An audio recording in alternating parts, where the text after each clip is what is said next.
That was dope. Uh-oh. Ace, baby.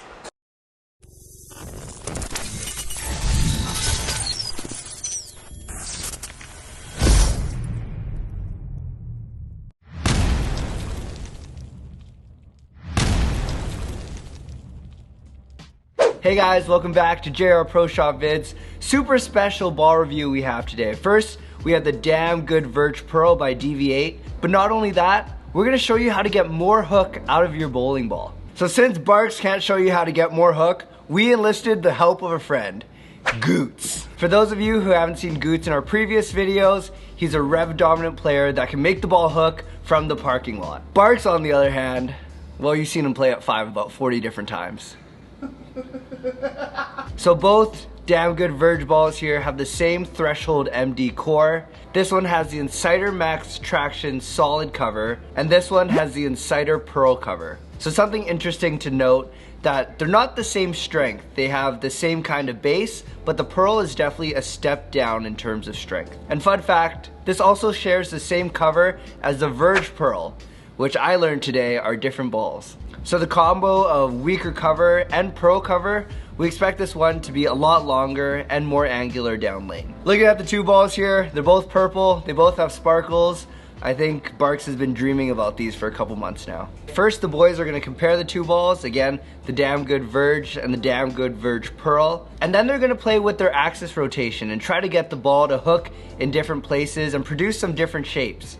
So they'll throw their normal release, then they'll throw less axis rotation and the more axis rotation. We should get a pretty good idea of what the balls do with different releases. And we're bowling on 40-foot stone hedge today, which is a challenge pattern, so a little bit more difficult than your typical house shot. So these balls are usually the middle of your bag. We're bowling on a medium pattern, so should be a really good spot for them. Shout out to all our members. Thank you again to everyone who's been joining and in contact with us. It's been a lot of fun recently. If you want special perks like early access to vids, coaching, merch, and so much more, click the join button below. I'm ready to see the ball hook, just not from Barks. Let's go on to the lanes.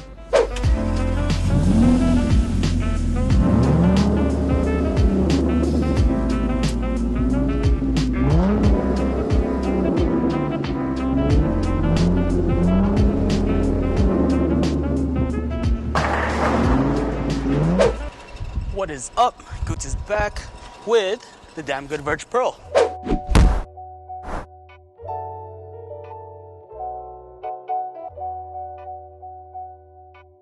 Today I'll be comparing it to the Damn Good Verge Solid, and right now we have Stonehenge. Get to see what this baby does. I'm gonna stand at 30, throw it to third arrow to like 5, and go.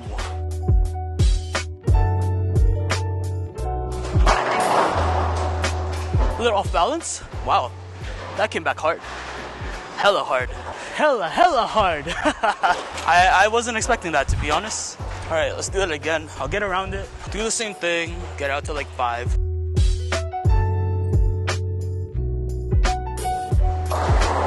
I kind of missed by a lot. That's okay. We all miss a little bit, right? We ain't perfect. Just be a little bit more steady on my feet, get around the ball.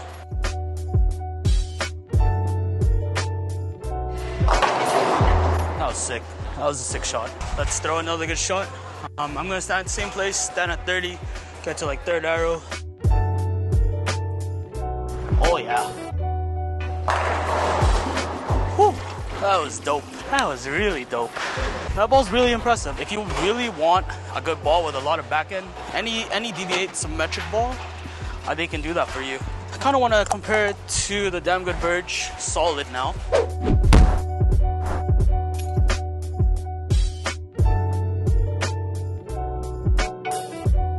This should be a little sooner, maybe not as sharp as that, but I'm gonna throw the same shot. Enjoy the show.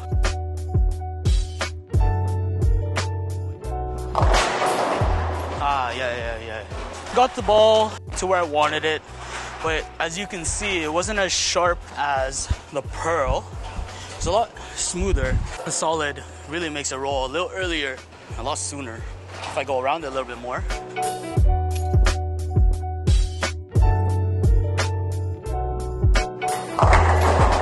Yeah, just doesn't want to kick it.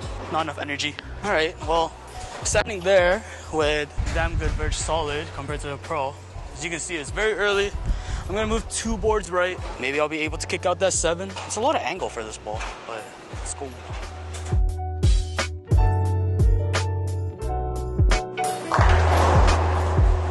Whew! That was a monster. Appreciate it. All right. I kind of want to have a flush strike, so I'm gonna move another 2. Keep my target the same, keep my break point the same. I'm hoping this will be clutch.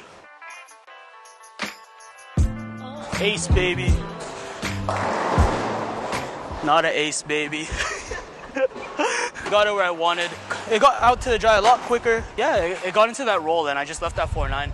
Can't really do much about that, but yeah, good off my hand. All right, so I get this question a lot when I'm bowling. People come up to me and ask me, how do I get that ball to hook? To be honest, it's all about hand position. I'm gonna show you the difference between 0 axis, which is like really up the back, my normal release, which is 45 degrees, and then I'll go completely 90 where maybe I'll be in front of the ball return. You never know. You shouldn't be able to see the piece of tape on the side of the ball that I have here. Away I go.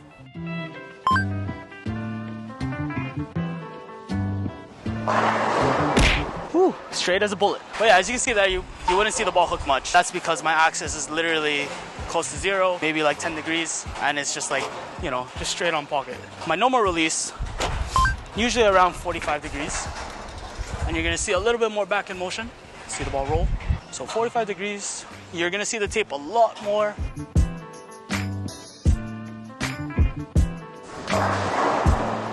There's a lot more back end reaction to that. Crazy what hand position can do. Should I throw one more?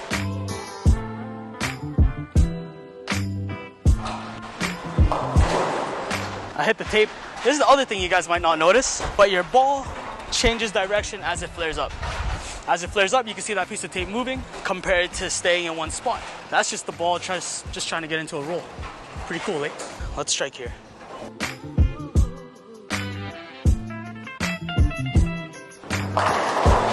Nice.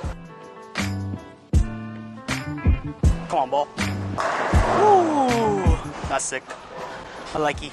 Well, you saw my normal release. Now let's do the most ultimate axis release, and I'm gonna try and get it as close as I can to 90 degrees. I think this is gonna like hit the 7 pin.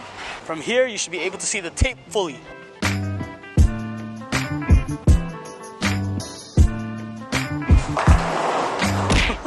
That's my 90 degrees. Crazy. As you can see with my 90-degree axis rotation, the piece of tape literally facing me compared to facing lane 1. And as you can see it going down the lane, you can see the movement of the tape on the ball, changing directions, and then causing it to go pow. AKA big back end reaction. Throw one more, let's put like maximum axis tilt in front of the ball return, just to make it fun. Oh yeah, look at that tape. Oh yeah, look at that Brooklyn. All right, let's send it off to Barks.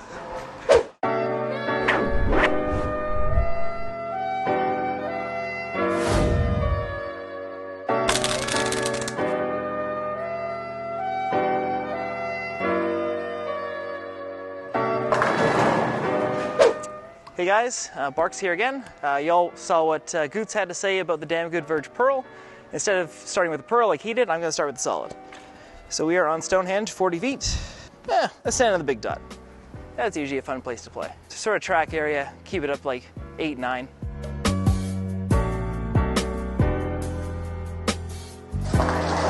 Ooh.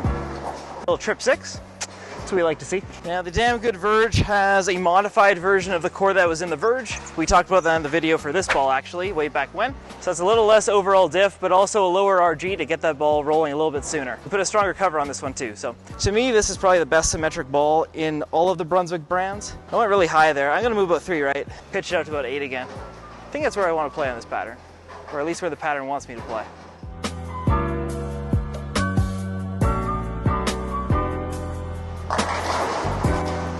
Little short of the pocket, but the good mix.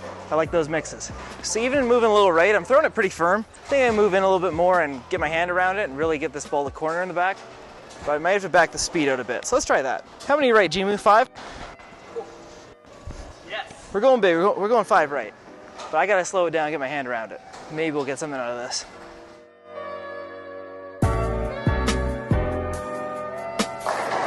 Ooh. Interesting hit. 4 goes late. But yeah, a few different lines there, a couple different speeds. You can really see the versatility in that ball. But this ball is not what we're featuring today. We are featuring the Damn Good Verge Pearl. So the Damn Good Verge Pearl is the same core as the Damn Good Verge Solid. However, the Pearl cover stock is the same that was on the Verge Pearl. So a little bit of a weaker cover stock to get it to clear the front a little bit easier. Verge Pearl was a favorite amongst a lot of people. So I think bringing that cover stock back is gonna make a lot of people happy. Let's play that same line and that same sort of speed. I think it's gonna be really sharp though.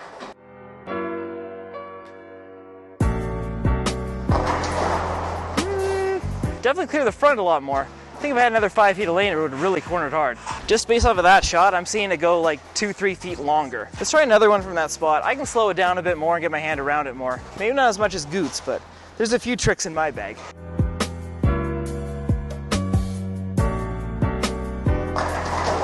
Oh, these are bad tracks. I don't know what hit that was, Jimu. That was something else. I've had some funky hits here, but that was something else. I don't know. You don't normally see the 4 fall over sideways like that. This rack looks a little bit better. Let's try that again. I like the shot though.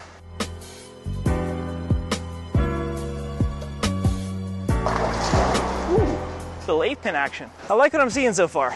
A shape that's similar to the original, but complements it well. Just a little bit further down the lane and a little sharper response to friction. All right, question time with Barks. Now we talked about different adjustments with hand position, getting more or less axis rotation. Personally, that's not my go-to adjustment. I like to go with speed first and maybe move my feet before I go to an axis rotation adjustment. But I want to know, what is your go-to adjustment? Let me know down in the comments.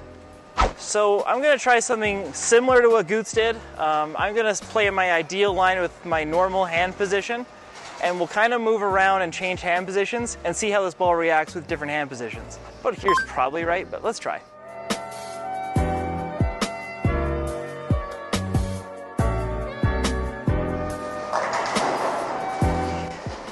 Uh-oh. Not my best effort. Little pocket 710. I got the 5 out though. That's the crucial thing. Nobody's taking pictures of your 710 leave. 5 710, I would understand why they take pictures of that. Let's throw a little better shot. I think I have to slow it down a little bit. This ball likes to clear the front.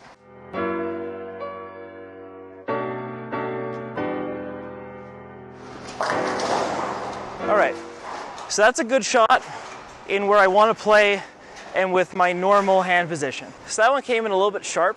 So if I'm going to stay in that part of the lane, I want to change my hand position and stay more behind it and roll the ball more end over end. And I will attempt that now.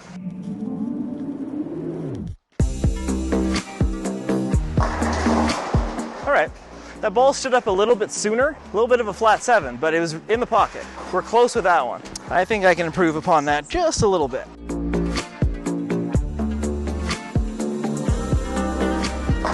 Oh, baby. That's 10 in the pit. So I've done a shot with my normal release in that spot, and I left an 8-pin. Stay behind the next one, flat 7. Next shot was 10 in the pit. Same part of the lane, I'm gonna get my hand really around it. A lot of axis rotation. This is either gonna miss the spot or it's gonna go sideways. Either one is bad, but let's see which one we get.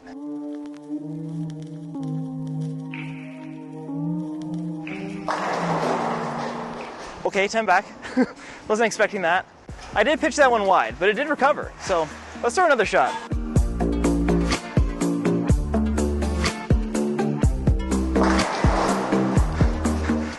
I actually kind of like that. So clearly I can throw the ball any way I want in this spot and it's going to do the right thing. So let's push the extremes a little bit. I'm going to move a zone right and stay really behind the ball and have a more up the back release. And then we'll maybe see the difference in what this ball can do or can't do based on release.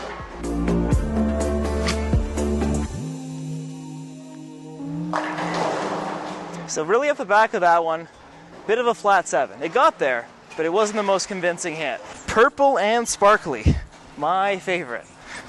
This is gonna be like my normal release, normal axis rotation.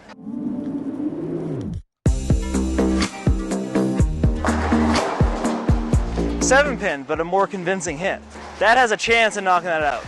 A wrap 7's not the worst thing in the world. All right, so a good shot up the back, a good shot with the normal release. Now maximum axis rotation.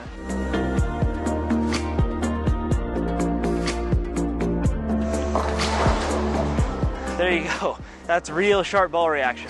Not ideal, but sometimes when you get into a spot where the front part of the lane's really gone away, you gotta release it like that just to clear the front part of the lane. That ball's gonna hook instantly. Let's just throw it normal. I kinda like this line, but let's throw it with a normal rotation. We'll send it home. Ooh.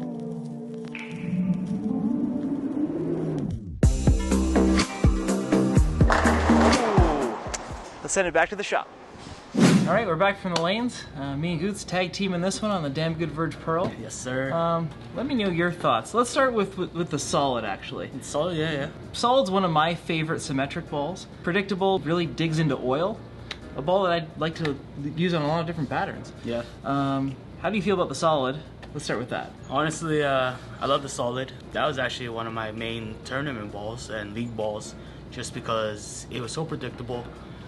The way it went down the lane, especially on medium to longer patterns. I like the Damn Good Solid a little bit more because of the stronger cover stock, and the core got into a roll a little bit sooner. If we're looking at a ball like a Damn Good Verge Pearl, complements it well in that the cover stock strength isn't too strong. Sometimes, even with pearls, you think that shiny surface is going to get it down the lane and let it corner, but if you make that cover stock too strong, it wants to roll a little too quick. They decided to use the same pearl cover stock that was on the Verge Pearl, which is a little bit weaker of a cover stock, a little bit of a step down in performance, but I didn't see any less hook as a result of that. I saw more hook on this, yeah, to be honest. It was really impressive. Yeah. The amount of hook that I got from the solid and the pearl honestly hooked 5 boards more than the solid for me. So with my speed and my ball roll, the pearl actually shapes a little more than the solid.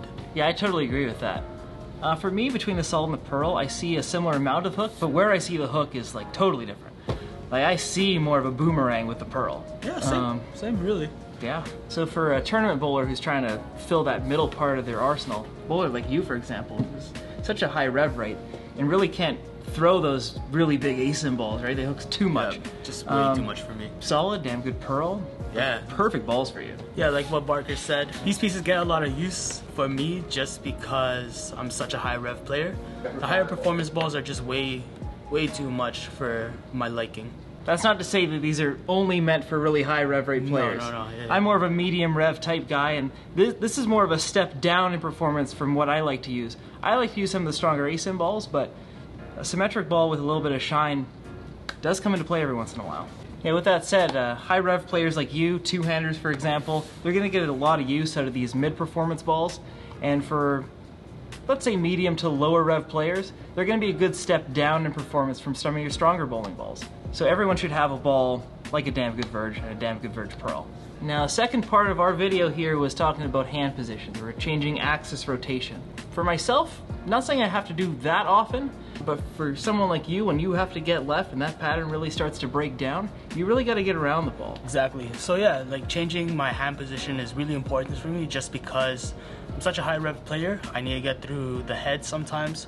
Now for me, I'm actually trying to do the opposite. As a left-handed player where there's less breakdown, less traffic on that side of the lane, I'm actually trying to roll the ball more end over end.